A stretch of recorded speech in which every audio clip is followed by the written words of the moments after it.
Welcome to Define You Radio, the place to be for real talk and real tips to help you define your personal and professional life. Class is in session with your host, the Southern Belle of Bold, Valencia Griffin-Wallace. Pens and papers ready. Class is now in session.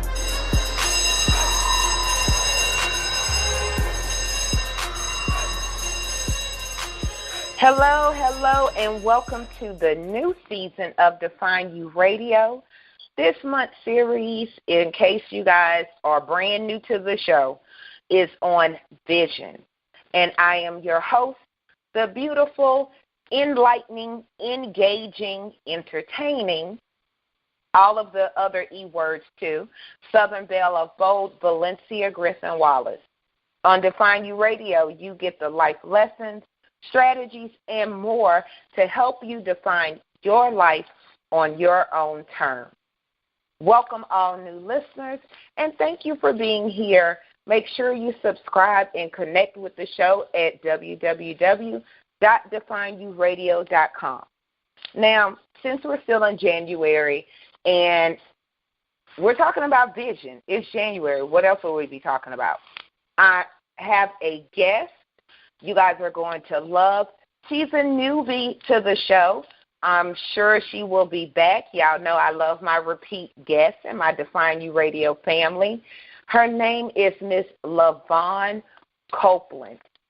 And if you're in the South, you know Copeland's is a very good restaurant. I just want to throw that out there. I don't know if she's related to them, but if she is, I need the hookup on some of y'all restaurants. I need gift certificates or something like that. So to tell you guys a little bit about Miss Lyvonne, she has a passion for teaching and helping women identify and eliminate the distractions of their life. A lot of y'all know y'all went into 2017 distracted and you came into 2018 distracted. So you know we're going to touch on that. And make sure if you have any questions or comments, you put them on Define You Radio's Facebook page where we should already be connected. She helps them birth their purpose. This is why you want to eliminate distractions, kings and queens, so you could give birth to something. She does this by helping them to rediscover their voice as they reconnect with the woman they forgot they could be. I'm so loving that. One of the things I've said, if you guys have been listening to me or following me for a while, finding out who Valencia was a powerful thing, and now you can't shut me up, hence Define You Radio. And with that being said, I'm going to go ahead and welcome Miss Lyvonne to the show. Welcome, Miss Lyvonne, to Define You Radio.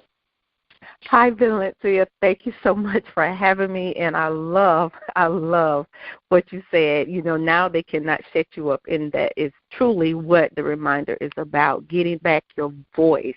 So, yes, I'm for it. Yay. I love that because so many women, men, like they forget they have a voice, and to me, I say it happens in childhood because you hear that children should be seen and not heard, and then you wonder when they become an adult why they're acting out or they're not speaking up for themselves. Well, you told them their voice wasn't important at a young age. Oh, my God, yes. I mean, you hit the nail on the head because that's exactly, even in the book, that is one of the things that I talk about. It does. I'm truly with you on that. It starts at that young age because we're told to be quiet, to sit down. Your voice is almost like they slowly just started taking away your voice and shaping you into this person that, is almost afraid, to hear their own self speak, to voice their opinions, to explain their feelings. I mean, we slowly begin to just die to ourselves. Hashtag amen. Now, you mentioned a book. So that means you wrote a book about this? And what is it called? Well, the reminder is it's a devotional. It's a devotional style. I like to call it an interactive devotional because it's going to have some challenges in there for you. It's going to have, some work that you need to do. It's been a labor of love. It's set up sort of like a 4-week plan to help you get back, reconnecting with yourself, listening to that small voice that is still there, but it's just faint because you can barely hear it for all the noise that has become distractions in our lives. So it's about getting you to reconnect with yourself so you can tap in to you and begin to hear that little girl or that little boy that's crying out to be seen and to be heard. Now, before we go any further in the interview, where can they find the book? The book, of course, is on Amazon, so you can easily go there and search, and it does come in the paperback version, and it also is an ebook version. And then, or you can actually visit my website, and actually there's a link on my website that can take you directly to it also. And her website is LyvonneCopeland.com. That's LyvonneCopeland.com. But it will, of course, be posted on Define You Radio's Facebook page, so you guys will be able to find her and definitely get the book because it's time to be loud. It is time to be loud. Yes, it is. Maybe that's just my feeling. So let me ask you about you growing up. As a young girl, where did you grow up? I grew up here in South Carolina. I was the oldest of 3, so always was probably an overachiever, perfectionist. To say I can say I've always been a leader, but also at that young age I did. That's where I now looking back, I can see that's where I began to slowly lose my voice.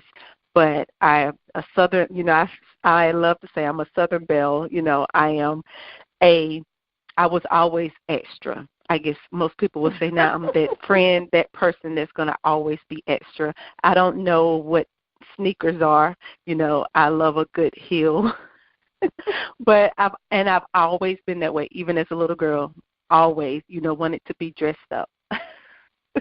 I love that because I'm going to tell you, I don't wear tennis shoes in public unless I'm going to exercise or like I'm going to do something that's I'm going to get dirty doing or whatever. And that's my thing. And I tell people it's not that I think I'm I'm me. And I like my toes to breathe. I like my feet to, and the right heel will slim your body out, ladies. People don't, thank you. And make your calves look good like you've been doing calf raises in the gym. Do not underestimate what a good heel can do for your posture, the way you walk. It adds a little extra where it needs to. And I'm telling you. I'm with you. I am with you. And I don't think people don't get that. For me, I notice I can have on the same outfit and put on a pair of heels and a pair of flats. It's like 2 separate outfits. It does. It gives you that. To me, it lifts you to where you feel like, I want to have my head up high. I want to have, my back arched. I want to walk proud and confidently. So I'm with you, girl. I'm with you on that. Amen to the heel. Amen to the heel. So amen.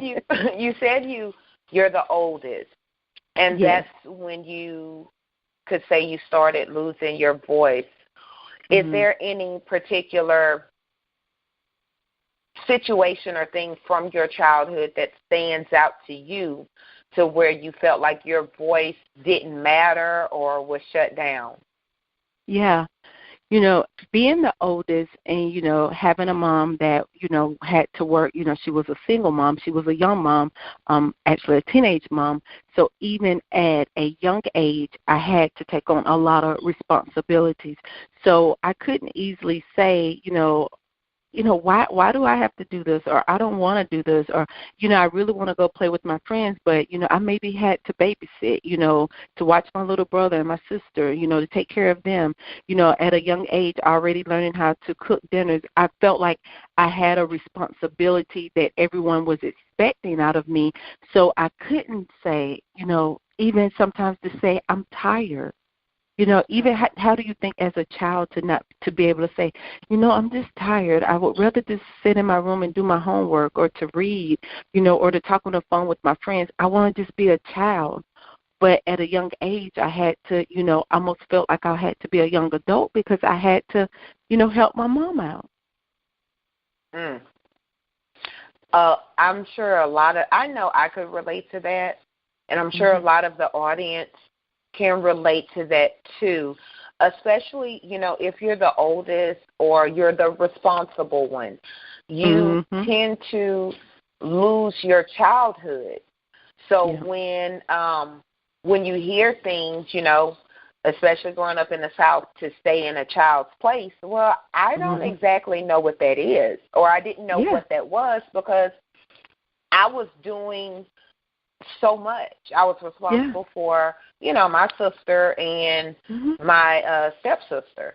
So I didn't know. I mean, it's almost like you got to run away to be able to be a child. Because you probably was doing laundry and helping cook meals and had chores. You did all that. And that's exactly why I don't like to cook right now. Saying stuff. Like you had done your cooking. Life comes full circle. I'm just real life. But I'm going to tell you something else that did to me. It made me not want to have kids. Now, of course, everybody knows I have a son, which, he saved my life, and I love him to pieces and back. That's my world. But taking care of kids when you still are a kid, to me, it made me not want to have kids. I can agree with that. I mean, totally, I can agree with that. I remember saying that so many times. So do you have kids now? Yes, I do. I actually have a 23 and a 21-year-old. So, and like you said, I can say they saved my life.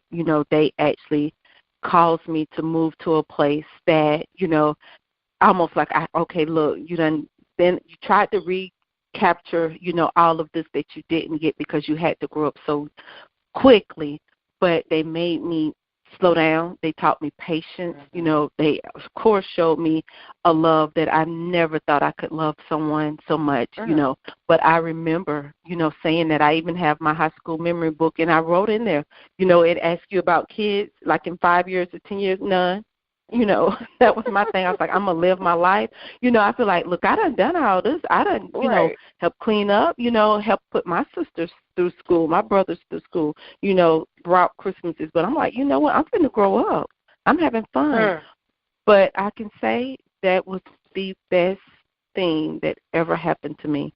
They really taught me a lot of lessons, a lot of life lessons that I am, now understanding, okay, I can understand why my mom, why certain things had to happen. And they were my saving grace. Did you consciously make sure that they enjoyed their childhood so they wouldn't grow up and say, I didn't get a childhood because I had to do this, and this? Did you consciously raise them to enjoy their childhood? Absolutely, probably a little too much. Hashtag amen. Yes. My sister and I, she's only a year younger than me, but she understands, a lot of the responsibilities that we have, and even, me, because she even said, she was like, you're my sister, we may be just a year apart, but she says it's almost like you're my mom, because you've raised me. But even now having kids, and we know, we were nowhere near rich. We were very poor, growing up. And so we know, I truly know I've overcompensated. I wanted to make sure they had, they went to parks. A lot of the stuff that we didn't get to do as kids, I know I wanted to create memories for them because I wanted them to have memories of their childhood. But there was probably some areas where I probably should have reeled back in some, because now of course, once they get to teenagers and young adults, it's like, okay, you can't continue. You have to have some responsibilities. You have to learn more. But, yeah, I know I wanted them to enjoy every bit of childhood, from playing football to cheerleading to, you want to go to this camp, you want to do this, just keeping them active. Yeah. I totally relate. And I posted this a while back, right before Christmas, I think, and I was saying, being a single parent that didn't get a childhood, I know I overspent and overcompensated with things with my son, and I don't regret it because those memories, it's memories that he has that he's going to always remember. Yes. Duh, that's almost like a circle. Those moments. Yeah, those moments. And even now, he'll be 21 in March, and even now we're still making memories. Yes. And but what I found is that I'm enjoying an adult childhood, if that makes sense. Okay, yeah. So it's like when we got the little, blow-up things that go outside in the yard. This was last year because for some reason, this was 2016 because for some reason 2017 they disappeared. But I set them up in the house before I put them outside because because those things are expensive. And growing up, we could never, afford to, put those kinds of things in the yard like other people's houses and do all that and that. So I was like, I'm putting these things up in the house so I could enjoy it. So it's like I get to be an adult, but then be an adult with a child sense of fun. And I'm enjoying that. I'm enjoying that part. But one of the things about being a parent, like you said, you could see why your mom did a lot of things or said a lot of things she said not when it's you're a parent. And one of the things I always tell my son is that when he has kids, and I told him he better give me about at least 10 more years because I'm not mature enough to be nobody's grandmother. I know that's right. I know that's right. I said I don't think I'm grandmother material because I'm not babysitting nothing. I done told mine the same thing. I said when I want to see him, I'll let you know, or I might drop off a gift. Right, I'm gonna be that drive-by grandmother. Like I'm, but I'll buy the I got you. But one of the things I told him when he has his own kids, he'll understand some of the no's that I told him and why I told him things about why some of his friends could come to the house and others couldn't. Absolutely. So life comes full circle. So do you find that having kids, because I'm taking it you have a boy and a girl? I do. A male and a female, okay. Did you find that helped you rediscover your voice? Well, I would say, and you would think it would have, but I would say it probably caused me to go further from hearing my voice. It probably caused my voice to become even more faint because I became so wrapped up in them. Because like you said, I wanted to make sure that they had the best and most fabulous Christmas. I wanted to make sure that they got to go to the zoos and the parks and the museums, festivals. I just wanted to make sure they had memories, they had moments. And I wanted to be present in all of their moments that I kind of forgot about. I need to have moments for myself. I need to look back and think, what did I accomplish, that it wasn't attached to my kids or my husband, or my family, but what did Lyvonne accomplish? Did I do what God asked me to do? So I would say I came so enthralled in their lives that I kind of forgot about mine and put it on hold for a while.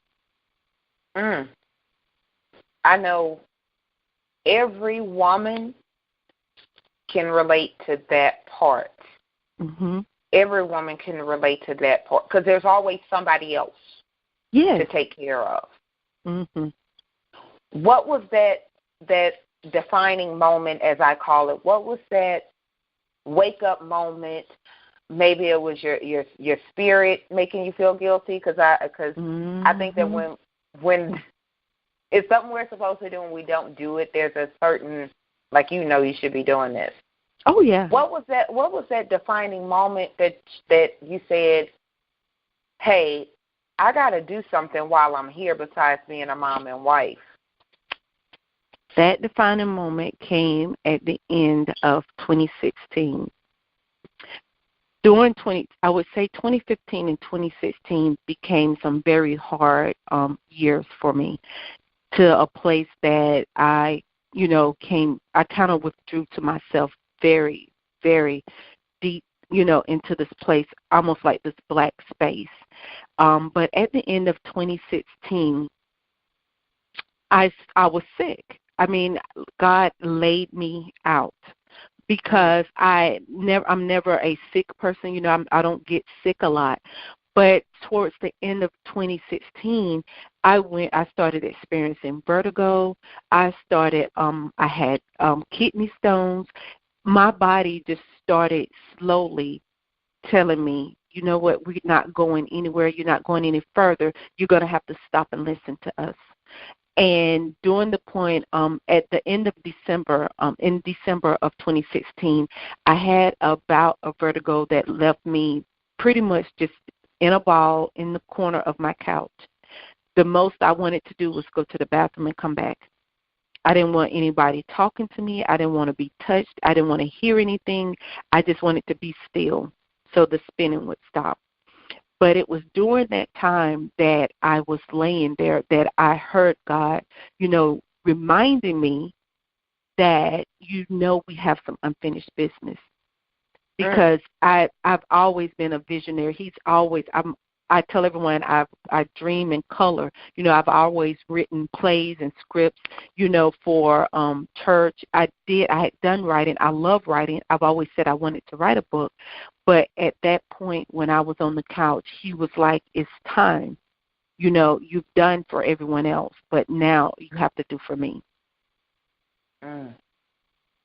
Now, for those, you said so much, so I'm definitely about to hit on a few things. But for those who don't know what vertigo is, why don't you go ahead and give a brief explanation of what vertigo is so the audience is not going to Google at this moment. Okay. Vertigo, and it's still something that I'm, learning a lot about, but to explain it in its simplest form, it's almost like motion sickness and dizziness at the same time. If you feel like someone has placed you in a chair and spent you around at 100 miles per hour and then told you to stand up. And while you're standing, everything around you is still going 100 miles per hour. It gives you the point of the motion sickness. You're queasy. It causes you to have headaches. It causes you to be nauseated. I mean, I didn't want to eat. I didn't want to drink. It just brings it. You almost have this feeling of just impending doom. Like, God, if I move, I'm going to die. Almost to the point you feel like you don't know if it's taking your breath away. You can't have see. It does so much to your body at one time. And the thing is, there's no cure for it. They can give you some medicines to kind of alleviate, like they gave me something to help with the dizziness, something to help with the nausea. but there's really nothing you can do with it. They have to try to figure out what's causing it. Is it an ear? A lot of people that experience it is something to do with their inner ear, but for the most part, there's not a lot. You just have to ride out the storm. I love everything you said, because one thing about I've never had vertigo, but I could relate to it in the way that I used to get car sick. Exactly. And it doesn't, and even now as an adult, but you don't get it all the time, and you can't explain it. You just feel yucky. And the reason why I say I love everything you said, because there's so many things about, if you look at, vertigo or motion sickness or things like that can't necessarily be explained to people that haven't experienced it. That's a great analogy in real world terms for life. Yeah. And then I love that you close with, you just have to ride out the storm. Yeah, you do. And experiencing that, which no one else can explain, it's kind of like trying to explain a migraine to someone that doesn't, that's only had headaches. And they would never understand. A migraine should be against the law, but you can't, to someone that's only had a headache, and same with migraines, they could try to give you different medicines, trying to figure out what may trigger it. And different things like that, but literally you have to ride out the storm. Yeah. And that was a long 3 years of my life that I dealt with migraines, and to where I almost overdosed because nothing worked. Nothing. But I got to the root of the problem. It was my life and how I dealt with me. It was a physical symptom of an emotional stressor. Yeah.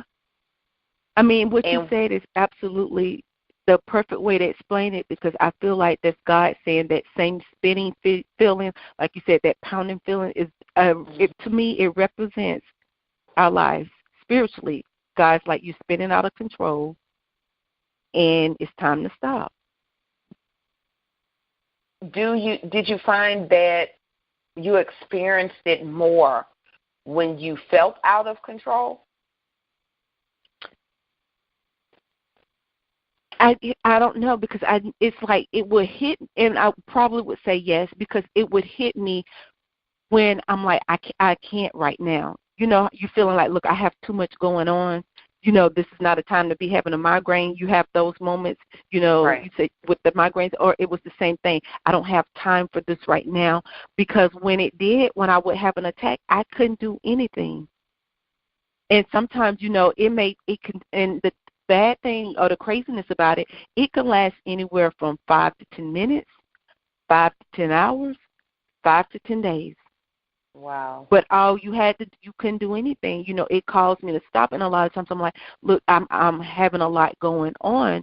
But because it came on me all of a sudden, it took me by surprise, because I'm like, I don't understand what's wrong. I could be in the car. I have been driving in the car, and like I can feel it. I can start feeling, and I'm like, okay, I'm trying to hurry up and get back home. I just need to make it home, and I get right in my spot with my blanket, and and my husband knew, the kids knew, just leave Mama alone until it passes. Interesting. It's almost, because I kind of want to turn the conversation a little bit in a spiritual way. Okay. Because I know you have dealings and are part of a women's ministry. And then you said that, when you came into your purpose, so to speak, and you found your voice, and it was that little reminder, hey, you're here for a reason. Being a spiritual person, well, first, let me kind of rewind. Tell us about the women's ministry. Okay, I am at my church, New Hope Christian Church here in Spartanburg, South Carolina. Our women's ministry, we have, of course, a women's ministry that's for the women of the church. Our theme, the program that I created for us is called Sisters United, and it's like a 12-month plan where each month we take on a different topic for women. The goal of it is for us to rebuild and reconnect or to establish those true foundation of sisterhood. You know, it's time we need to genuinely support our sisters. We need to genuinely motivate and encourage and stop wearing the fake yeses, you know, the facades, and to embrace the true spirit of sisterhood. So that's the intentions of our fellowship each month, is to build those relationships again, to help women, some women that didn't even realize how beautiful a sisterhood could be, to help them establish those types of relationships. I love that. And I'm going to tell you, a lot of times you don't miss what you people, what is it? You don't miss what you never had. Exactly. Or something like that. But then when you find out it's out there, you're like, what? Where has this been? So all my life. Right. Like, I should have been part of this, because a lot of times people don't understand what a sisterhood is. What a sisterhood is different from being a sister. What that building and that bonding. And you don't even know that you need it until you get it, and then you realize you've missed out. Mm-hmm. It's kind of like when you had okay friends your whole life, and then you run across that friendship that changed the game. It's like, hold on, I really didn't have friends before, if this is what real friendship looks like. Exactly. Do you find that women have a harder time when it comes to that genuine sisterhood, that genuine support, that genuine, girl, I got your back, and I don't have to know what's attacking you, just know I got you? Yes. I think that is one of the biggest things, the biggest revelations we've gotten out of the group. The last year was my first year launching it, and just over the course of the last 12 months to see the transformation, because women, it's like we go through so much and you've been hurt. And it's like once you've had that experience where that person who you thought, quote, thought was your sister, your friend didn't do right, you begin to question the motives of every woman. You begin to wonder. You begin to wonder, can they genuinely, be my friend? Yeah. Can I really confide in you? Because if I tell you something and then the next day, I'm hearing about it from somebody else, I'm not going to do that again. Yeah. We're not used to making the same mistake twice, and we take a pride in, wanting to protect our hearts, that sometimes we build a wall around our heart that we don't allow those right people in. Like you said, until you experience that right relationship, friendship, sisterhood, then you realize exactly how beautiful it can be and how much you've missed out on. Mm-hmm. And you hit on so many beautiful points, and thank you so much for sharing that and being obedient in doing that women's ministry, because women, we don't realize, and like you said, it's hard. It's hard for us not to build that wall, because I'll be the first one to say I am guilty of. I'm working with my wall. Mm-hmm. But it's up there. Right. It's because I'm such a sower and such a giver. And what I have to realize is that I don't want those parts of me to change. And it's hard not to change those good parts of you, because you have sown into concrete, or have there was a quote that I love about make sure you're hanging with people that's wanting to feed the soil, not just pick the fruit or something. I know I'm misquoting the guys. I will post it on the page so you can see exactly how it goes. But I feel like, so it's kind of like you really have to use some discernment and pray and pay attention. And I know that if I would have went into certain situations with friends, and I'm using my air quotes, that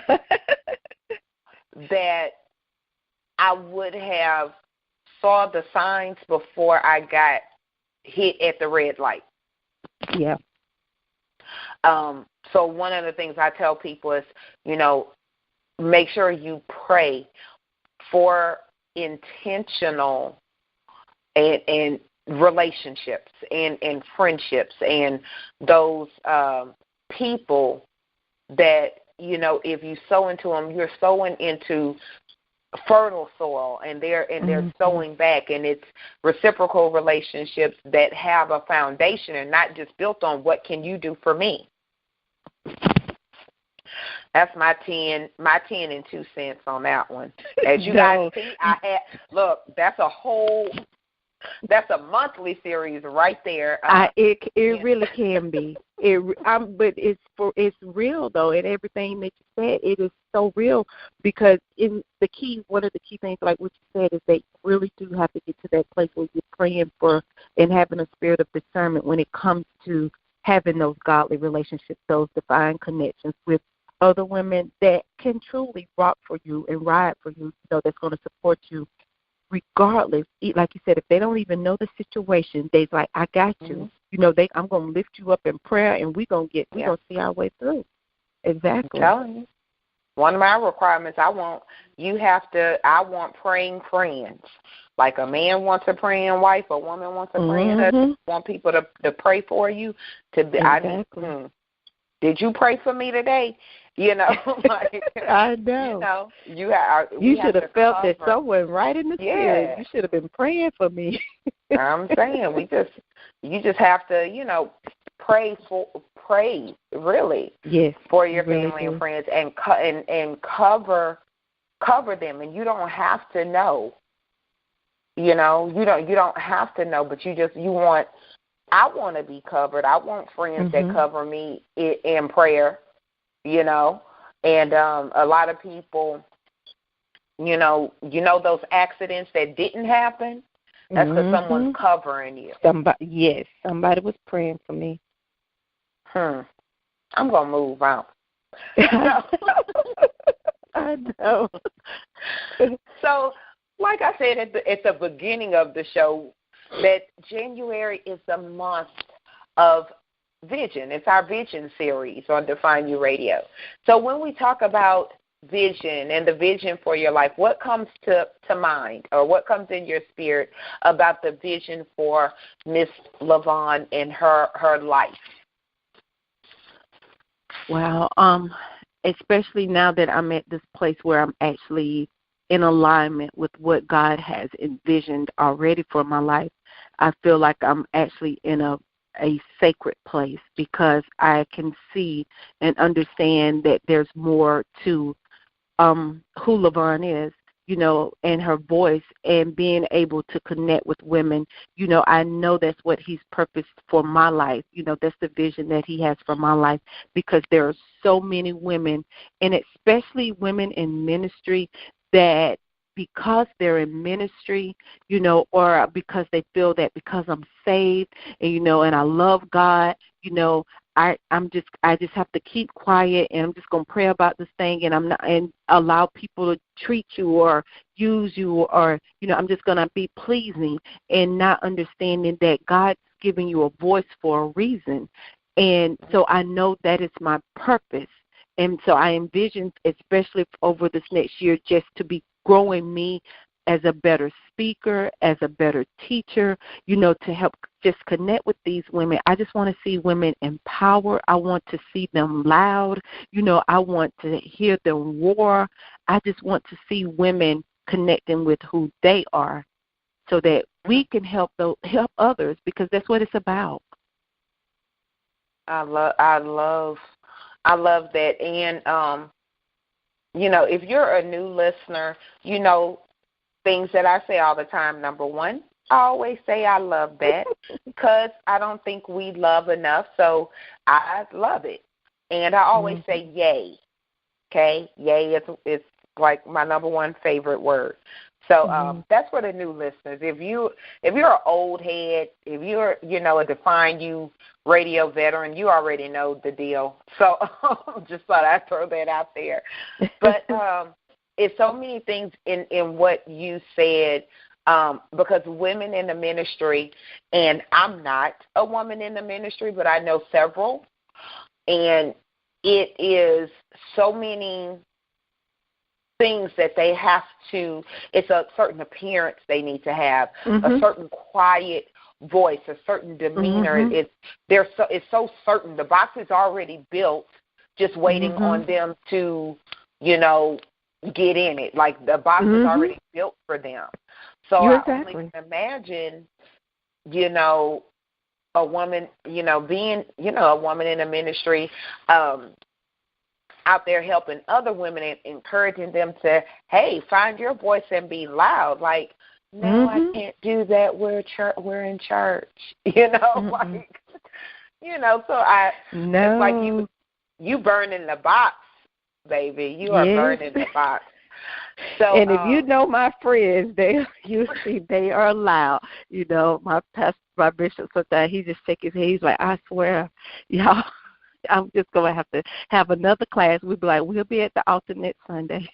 But, you know, that's but how it's comforting. It's supposed to be. Yes. They have, if we look at, you know, if you study the Bible or know anything about the Bible, the disciples, Jesus, so on and so forth, a lot of times people, they see, you know, being quiet is like, okay, Jesus was quiet and the apostles were calm and, you know, we should all be calm and stuff like that. But, no, Jesus did. Yes, I was going to put that butt right there. Yeah, yeah. And we forget that. You know, it's a song in front of my head, and I'm not going to sing it because if somebody's listening, they will shut it down. But it talks about being the lion and the lamb. You know, if you look at Jesus' life and look at the apostles and the disciples, and don't quote me, guys, because you know I'm still learning in my spiritual journey. But and I want to say it was Paul, the one that used to kill Christians, and he was rowdy too. He was loud. Honey, we all have to have a Paul spirit sometime because he was the zealous one. You know, he had a heart for God. Yes, he's gonna be the one to be like, look, where they at? They say they gonna touch my Jesus. Well, come on, we gonna ride through. But that lets you know it's okay for us to be like that. Like you said, people think that Jesus was quiet and meek and all these disciples. He was turning over tables and stuff. Yes. You ain't going to bust up no devils and bust up hell being quiet. Right. That is my Jesus. Yes. My Jesus is the one that was turning over tables. Yes. So, yes. You know, so if anyone ever questions about being loud and being passionate about life, and, you know, you could be a Christian and in the ministry and everything else, and still I tell people I'm bold as a lion. If I was an angel, I've said this before, I told my grandmother this before she passed, I would be one of those angels that was a warrior. I'd be smiting people left, right, and sideways, turning you to salt, but I would pray for you and hope you got better. But God made me the way that I am, and once I accepted that, that it was okay for Valencia to be bold as a lion, that's when I found my voice. Because I thought I was a little bit too loud and too this and too that, because I've been told that I'm in the South. You know, you're a woman, you need to talk soft and this way and everything else. So I always felt like God made me wrong or something was wrong with me. Yeah. Because I have this loud, booming voice, you know, and I have such a quote-unquote extra personality. So when we But realize you have that, to see that he loved, the way he made you was the way you were intended to be. Loud and out, you know? Amen. I'm telling y'all know. I'm sure people have to turn their computers down and phones down when the Find You radio comes on. I just have a loud voice, and I love that. And God, because somebody has to hear it. I'm just saying. Exactly. So as we get into wrapping up tonight's great show, I've learned so much, and just I love you. Like, you don't have to come back, because we flow well, and there's so much more we could talk about, because you are very well-rounded and very interesting, and I love interesting people. Lessons learned in 2017, Miss Lyvonne. What did you learn in 2017? Wow.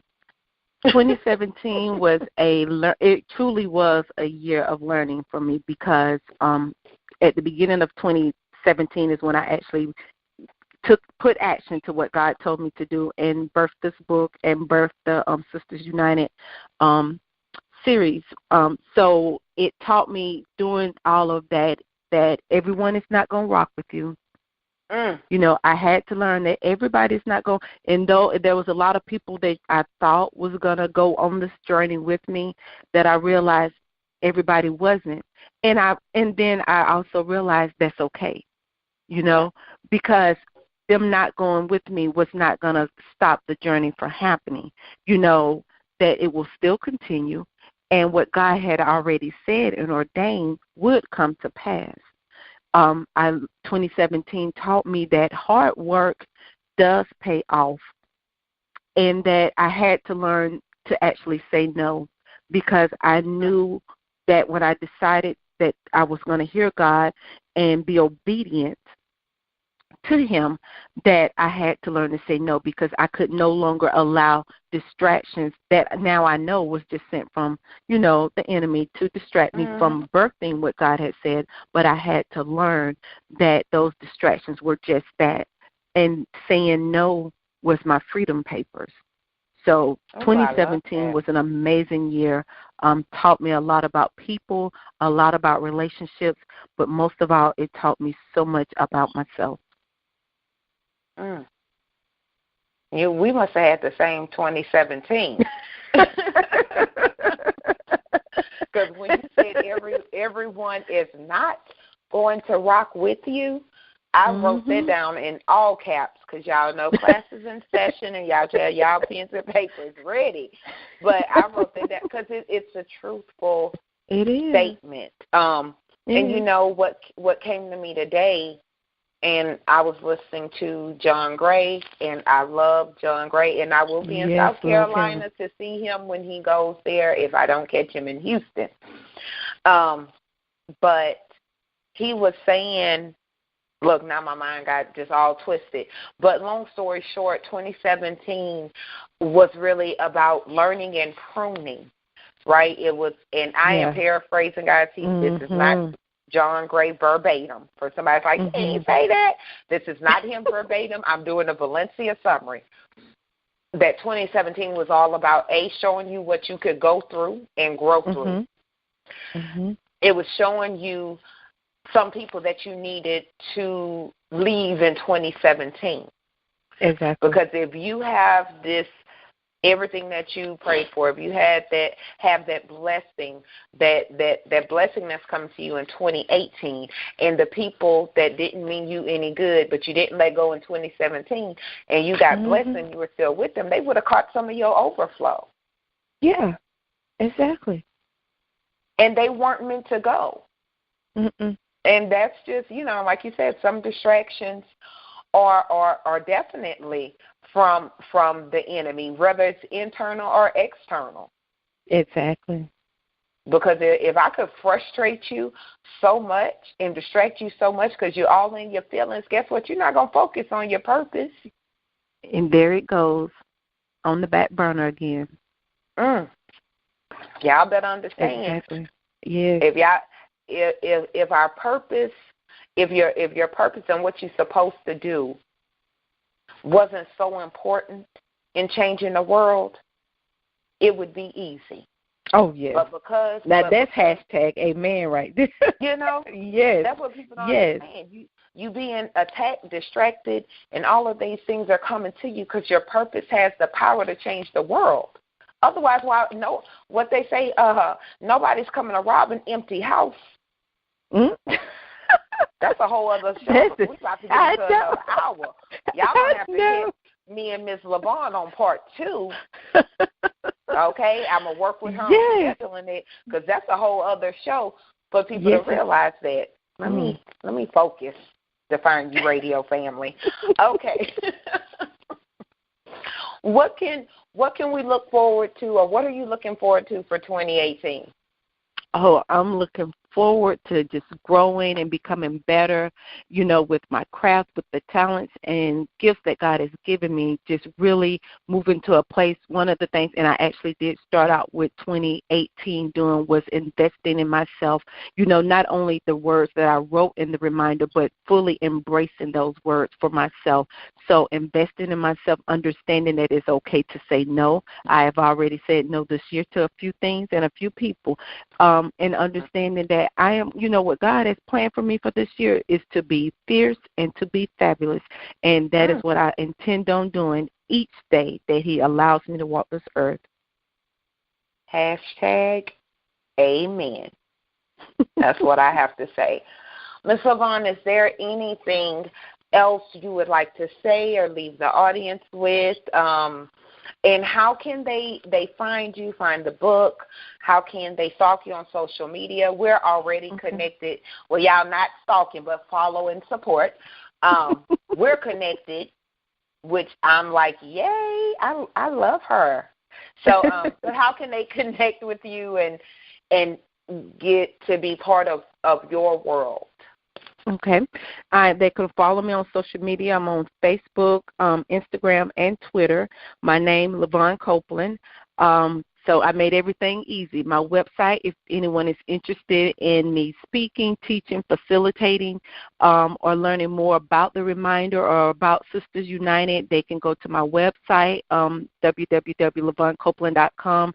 There is a work with me form on there that they can submit to reach out about questions about anything.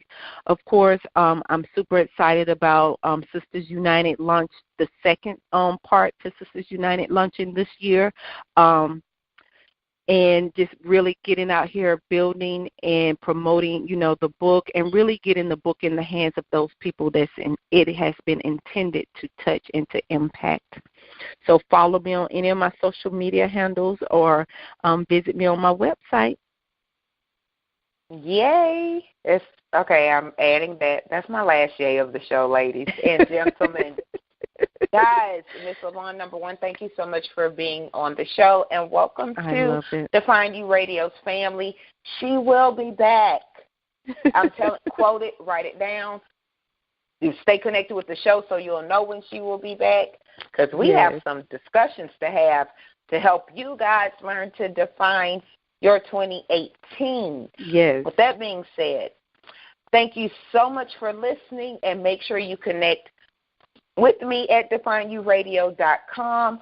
Make sure you guys are connected to Define You Radio's Facebook page, and also the Define You movement on Facebook, where class is in session 7 days a week. And you definitely want to be part, because we're doing some Facebook Lives about vision, and then we're doing a money challenge, and I'm just going to drop the mic right there.